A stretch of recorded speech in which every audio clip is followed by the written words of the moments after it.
He said, "Thank that we had Huntress in place, and I'm sorry it has taken so long for us to sign this off." Hi, I'm Mark Galvin, Technical Director at Vissensa, and I want to talk today about a client that we have on our books who very recently became a victim of a phishing attack, and why having proactive cybersecurity in place really saved the day. So the situation was this, really straightforward. We've all seen this, and some people have been victims of it, is a trusted contact, a third party, so not someone within our customer's environment. They get phished. Their credentials get given away or get taken by the bad actor. Their address book is hijacked and a bulk email goes out. It's normally a SharePoint link or a PDF. In this case, it was pertaining to be a SharePoint link. Our user and our customer, for whatever reason, probably like the rest of us in a rush or under pressure, got the link, trusted contact. I'm sharing a file with you. They clicked on it. It asked for their Microsoft 365 credentials. It was quite a convincing web page that we saw in this scenario. They entered their username and password. That then gave them an MFA request to their phone. They accepted it because, hey, I'm logging on, and nothing happened. The classic phishing scenario. Our tool that we have in place immediately recognized the signal from the browser as coming from, in this case, what was classified as a malicious IP address. So within a few moments, the tool that we have in place isolated that user's account, prevented any more logins from happening, and notified us by email, by text message, and it rang myself and our CTO from an American number, basically leaving a message saying, "This has happened, you need to deal with it quickly." From that first signal that was received by Huntress, which I think, knowing my brain, it happened at 8:37 GMT. That first signal was received by Huntress. By 8:47, everything was done. So within 2 minutes, the signal of being received by Huntress, a human being, not an AI agent or a bot, a human being had reviewed that signal and found that it was coming from a malicious IP address. They then updated that incident within their system.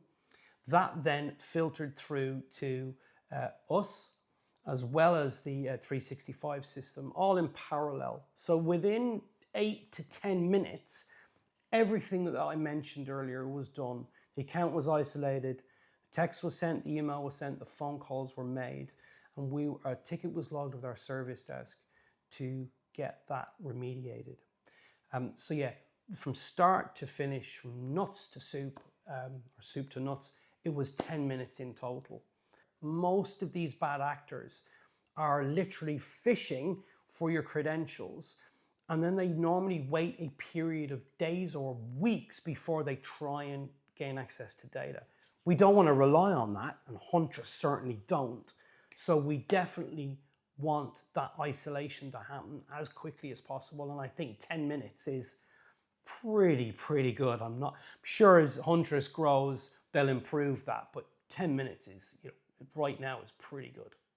We were able to get in touch with the user's head of cybersecurity, explain what had happened, and then we were able to work with that end user to get their password reset, their MFA reset, some education, which is always super important, but also listen to the customer, listen to how they felt.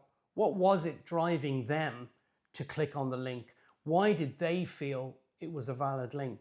And unfortunately, in a lot of scenarios, the end user is in a rush, under pressure, is panicking. And so they just do what becomes human nature. And that's why end users need to be vigilant. But on top of end users being vigilant, we would also recommend having some proactive cybersecurity tools in place. And today we partner with a company called Huntress, who have a number of pillars. We've got ITDR, which is Identity Threat Detection and Response. This is what saved this customer recently. It's looking at the Microsoft 365 environment. It's looking at those signals, and when it finds a signal it does not like, it does not trust, or it knows is malicious, it will isolate that identity, whether that's a user, a service account, an administrative account, it will isolate it and, as I mentioned earlier, notify us and the customer if required. We then have EDR, endpoint detection and response. This is similar to ITDR, but rather than running in the cloud, it's running on your endpoint. It's running on your laptop. It's running on your desktop, where it is, again, looking at signals.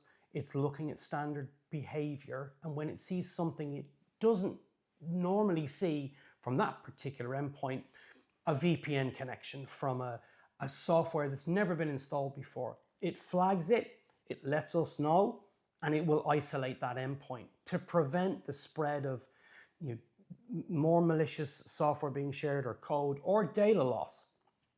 So that's ITDR and EDR. We then have SIEM, SIEM, which really is a log aggregator. So it will pull the logs from all the endpoints. So that's your Windows event log, your firewall event log, your switches, whatever endpoints are producing logs, it takes them in and stores them forever, but it also reviews those logs. So it's not just taking them and putting them in a safe place, it's also looking through them to see very quickly, is there anything in the log that's malicious, that is not trusted, that shouldn't be there? And again, and you see a pattern here, it flags it to the relevant people. And fourth, and almost most importantly from an end user perspective, is security awareness training, also known as SAT. So this is a gamified, some people don't like that word at the moment because it's used a lot, but it's a gamified cartoon version of user training. So it follows a young lady called BB, who is in everyday scenarios that you and I and end users see and have. And it goes through, what should she do in this scenario? What did she do that was wrong? It's a sometimes 5-10 minute training video that gives you a 30-second clip and then asks you some multi-choice questions. It's curated, it happens once a month, it's completely automated, and it will anonymize all of the users in your environment so you can review who's top of the leaderboard, who's bottom of the leaderboard. But one of the key benefits is not just the awareness training, it also does phishing simulation. So it has a bunch of domains that Huntress own, and they send out phishing emails regularly. And if you are one of those users who gets one of those phishing emails, and they do look pretty convincing, I've been convinced of them a few times. If you click on the link that would normally take you to a malicious website, it then tells you you've been added to some more training rather than actually taking you to a malicious website. So just really to summarize, and this is me summarizing, but I've actually had a meeting yesterday with the chairman of that company who I know quite well, and I can give you some insights he's had into this. But realistically, what would have happened if we didn't have Huntress in place with that customer? Who knows? But I can tell you for sure that that user's account was compromised. No one would have known. The user didn't know, and we may not have known. Microsoft may have flagged them as a risky user, but ultimately it would have spread and data would have been leaked. And actually the feedback from the chairman yesterday to me was, and I'm not going to swear as I would be if I was quoting him directly, but he said, thank that we had Huntress in place, and I'm sorry it has taken so long for us to sign this off. So actually, it's not a lot of money. We're not just trying to sell, we are trying to protect you, our customers, and anybody else against this nasty, malicious world of cyber. It's happening to everybody. Users need to be as vigilant as possible, but we as IT professionals and business owners need to help those users become more vigilant. So please reach out to me, reach out to Vissensa, talk to us today about proactive cybersecurity with us partnering with Huntress. Thank you.